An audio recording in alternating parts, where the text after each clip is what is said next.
environment, they were walking night and day, no rest. God now sent Moses to bring them from Egypt. They saw the miracles, they saw the water turn to blood, they saw the frog, they saw darkness. There was a time in Egypt, in Goshen, the same land in the country of Egypt, there's a place called Goshen. That's where the people of God were staying.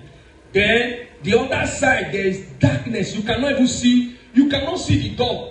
You cannot see your gas. The darkness was so dark that you cannot even see the kitchen. You don't know the door to your kitchen because of the God afflicted them with darkness.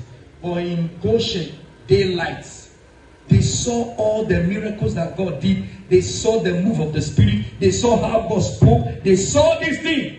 But as soon as they got to the Red Sea, they asked me, who sent you to come and bring us? Who asked you to die? Do you think there's no grave for we to die? If you want us to die in this Red Sea, to die in the river? Please, we want to go back. Can you imagine? People that saw what God did. You know their problem? They don't count their blessings. They don't used to count blessings. So what God is telling us today is that learn to count your blessings. You might not be a millionaire like the other person. You might not have what others have, but count your blessings. Anytime you count your blessings, you involve God. You are inviting God. Praise the Lord.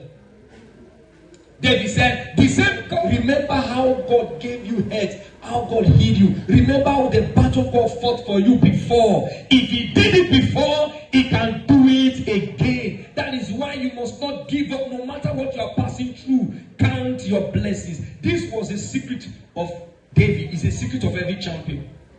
A secret of every champion. You begin to think about what God has done for you in the past. Praise the Lord. The Israelites are quick to forget the mighty miracles of God. Do you know what has never happened before? God parted the Red Sea. Have you heard that? God made Pi Road, Kota. That was the first Kota road, Pi Road. Because if the rivers parted, there will still be swamp. But this one, God made the place. It was like this. They were marching. They crossed that place and got to the end.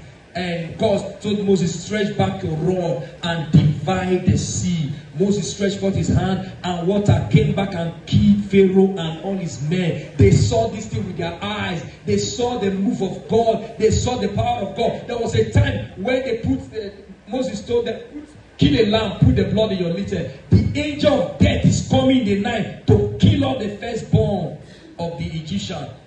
He said, if I see the blood, I will pass over. No one Israelite child died. Both Pharaoh's son, that's supposed to be the crown priest, died. All his officials, their son died. People were crying. The Egyptian, the Israelites, they heard them. They saw what God did. All the miracles they saw, still yet, they said, Moses, it is now time for we to return back to our Egypt, our bondage. We are going back. Raise a captive for us. This Moses, why? They don't used to count their blessings.